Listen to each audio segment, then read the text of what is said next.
So, as you'll have gathered by now, we're looking for Britain's best undiscovered biking roads. We asked you to nominate them, you did, and we're narrowing them down to 5. Right, we're in Uttoxeter now in Staffordshire for road number 2. It's the B5013 to Rugeley. It's about 10 miles. And Leon and I have swapped bikes. So I'm on the Z900 now, Leon's on the ZX10. What did you think of the Z900 on the last? Yeah, really enjoyable, real comfortable to ride, quite torquey off the bottom. Yeah, you know, really good to get up to speed, and you know, it allows you to take in what's around you. Right, well, I'm looking forward to having a go. I've not ridden one before. So this road, it's kind of a mix of, I think, sweeping bends and tighter turns with something slightly unexpected in the middle, which we'll come to. It was suggested by Tim Bonham, so thanks for suggesting it. The last one was nominated by David Hall, so thanks, David. After we've ridden this, we'll let you know what we thought.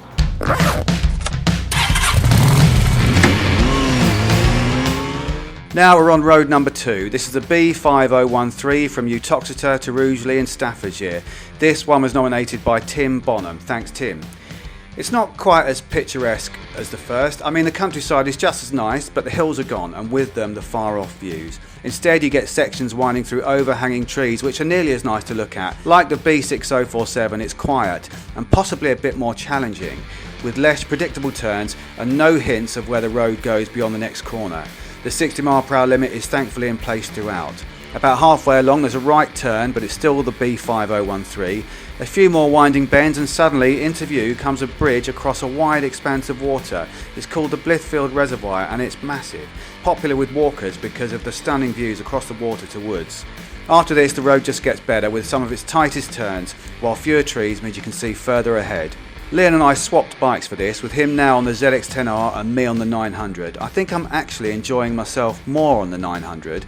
Although it's way down on the 10R's 200 horsepower, it's got a bit more accessible low down torque. Torque that's easier to enjoy as you leisurely power out of each corner. We've just ridden the B5013 from Uttoxeter in Staffordshire to Rugeley. It's lots of sweeping bends, the odd hairpin, nothing too dramatic. It's not hairpin after hairpin. There are some good ones like the one behind me. Mainly it's just a bit more rolling hills and really picturesque, nice countryside. A little bit busier than the one we rode earlier on, I think, as you can see now. How did you think it compared to the road we were on earlier on? Yeah, definitely a lot more challenging. You had a bit of the tunnel vision through the trees, which was quite cool. And obviously then when it all opened up to the reservoir, you know, what a view. Yeah, before that I was kind of just taking the road as it was coming, but then that picturesque view over the reservoir was, you know, was quite stunning. Yeah, it's nice, isn't it? I think they've both been as much about the kind of scenery as the challenge of the road, haven't they? They've both been a kind of quite a relaxing. Yeah, definitely a lot more relaxing. Like I say, I think the second ride we've just done now to Rugeley was a little bit more technical. You know, not a consistent radiance of corners, some tightened up on you, some opened up on you, so you had that as a challenging aspect, not knowing the roads. Yeah. Where the other one, where you know, you could see quite a long way ahead and it was quite a lot more flowing and stuff, but yeah, it was really enjoyable, both of them. Yeah, they were good, weren't they? So if you had to pick a favourite, which would it be?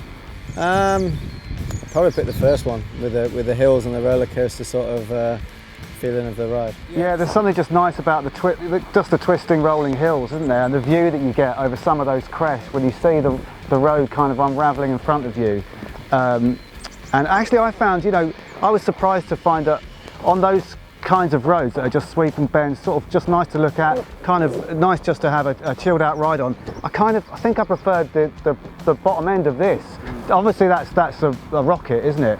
But I think I was having more fun on this in the end, just because it's got a bit more accessible low down torque. Yeah, 100%. The Z900 is fantastic for the roads. You know, I'm lucky enough to get to race the ZX10 every weekend, so you know, to have the contrast of that on the roads, for me, I really enjoyed the Z900. Right.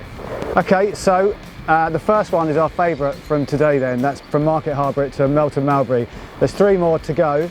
So what we'll do now is we'll go and check out the next one.